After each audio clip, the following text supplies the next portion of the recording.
Day 2 of an Arctic blast hitting Texas, and we have got live images from Houston to Dallas. Heavy cloud cover over downtown Houston, our skyline there, and to your right, snow still covering the Big D with a live look of their skyline. Good afternoon. I'm Sherman Chow. We might be out of a winter weather advisory, but that doesn't mean we're getting a lot warmer. We've got team coverage all across our viewing area, keeping you weather smart as we get through this Arctic blast. And take a look at this. Icicles forming around the Smith Fountain on Polk Street. We've got this video courtesy of our partner, Pastor Jaime Garcia. It's a pretty cool sight there on that bench at the bottom of your screen. Those icicles will not last long. Temperatures are expected to warm up above freezing this afternoon. Let's get started now with team weather coverage and our meteorologists, Cheetah Kraft and Kim Castro. All right, Cheetah, let's start with you. Are we above freezing yet? Okay, we're climbing there, and it actually depends on exactly where you are. So I did want to show you first and foremost, the good news is no more moisture across the area, okay? The moisture is offshore, and it is now to our east. So anything that would try to develop, well, we're not going to see anything, first of all. So it's just going to be the clouds as far as the moisture goes, and those will continue to linger throughout the afternoon.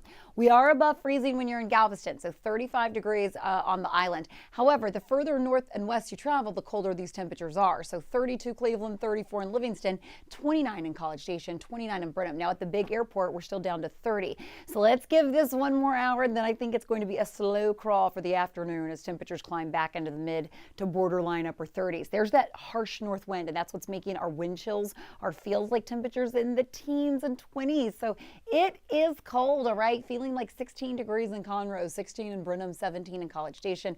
I don't know about you. Keep it on inside. Stay warm out there.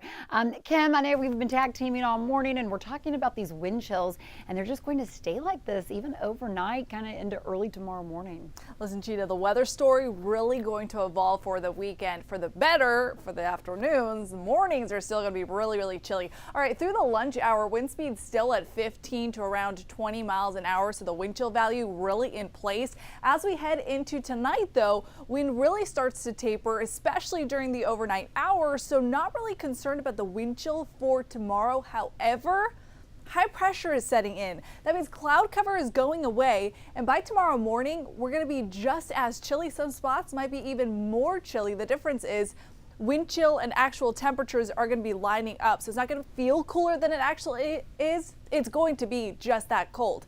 2 very chilly mornings for our weekend. A light freeze expected. By the afternoon, though, the clear skies means we got a nice shot of sunshine. Temperatures rebounding into the low to mid 50s. Sherman? All right, thank you very much, Kim.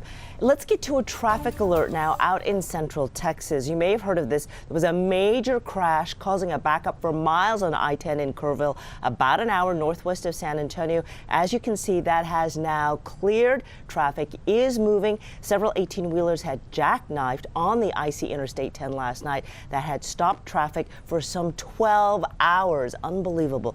Luckily, no injuries reported. Those 18-wheelers moving now. And here in Houston, traffic has been relatively calm today compared to some big pileups last night. Right now, as we look at the quad box, everything seems to be moving smoothly around town. We will have a live report on the road conditions in just a couple of minutes. Peak demand of the state's power grid because of the winter storm was expected this morning. Governor Abbott giving an update just a few moments ago. Investigative reporter Jeremy Rogowski joining us now, and thankfully there were not any issues with the grid, Jeremy. And there's a few reasons for that, Sherman. Let's walk you through them on ERCOT's data dashboard. First of all, actual power demand, this line right here, turned out to be lower than projected demand. This gap right here represents how much lower. Now, another factor that helped things out was wind power.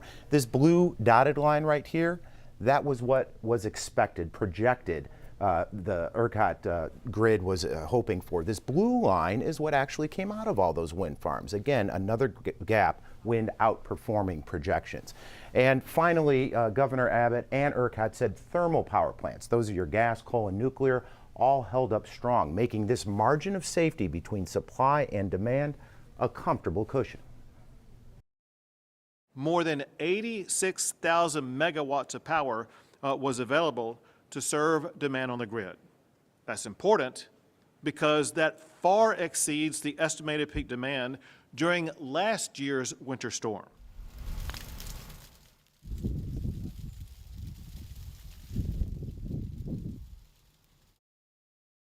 increased capacity to the grid by about 15%. This is a current map of power outages across the state, and it's color coded, but as you can see, there is no color because there's so few outages. We're only talking about some 15,000 customers in the dark, and that is statewide, Sherman. Oh, you gotta like that map and you gotta like those numbers. Thank you, Jeremy.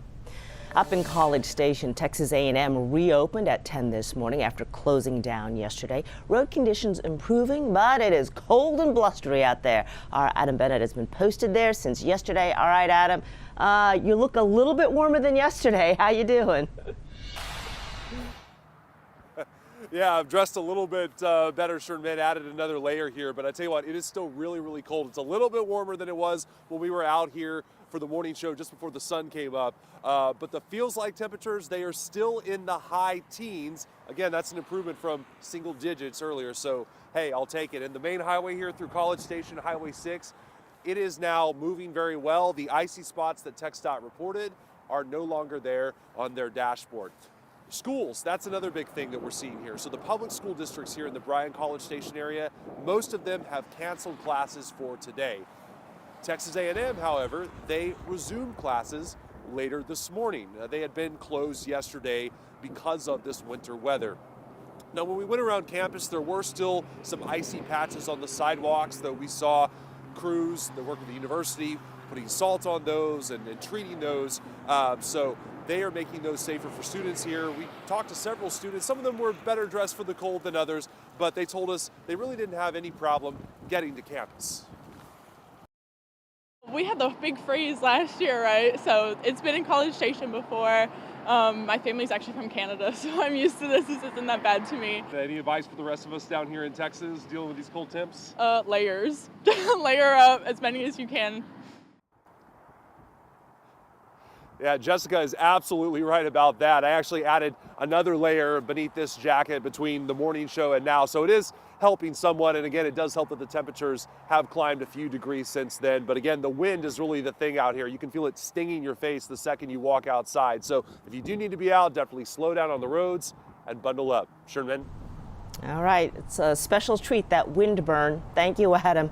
Meantime, our Ugochi Iloka is about an hour to the south of Adam. She is back in Waller County today. All right, how are the road conditions where you are? Hey, good afternoon, Sherman. You know, it is a lot colder and windier today. Now, other than that, we know the roads here on Highway 290 in Waller County are in pretty much good shape, a lot clearer than earlier this morning. And, you know, but it's such a relief because if you look at yesterday, this was a big problem spot for drivers. I mean, just look at this video. There were a few accidents on 290 Thursday. Cars were seen slipping off slick spots on roadways and driving too fast on the southwest side. Sugarland had its own slew of accidents last night. Icy conditions caused a 10-car pileup on West Park Tollway. One driver headed back to Waco after dropping his wife off at the airport says they ran into their own winter weather problems too on the way to Houston. She was trying to book that got canceled, so I had to bring her to the Houston airport late last night, and it's a lot worse in Waco. I saw a couple wrecks here and there, but it seems like everybody's really staying off the streets for the most part. Yeah, and he's right. There's definitely less traffic out today, but for those of you who still plan to go out, the National Weather Service Houston wants you to be very careful and watch out for slippery spots because they've had a few reports of light sleet south of I-10. Sherman? All right, Houstonians don't really do very well even with a little bit of ice. We need to be careful. Thank you very much, Ugochi. And a reminder, just text 713-526-1111 using the keywords on your screen like weather, travel, power, and app. We'll send you back helpful links. We'll be back in just a minute.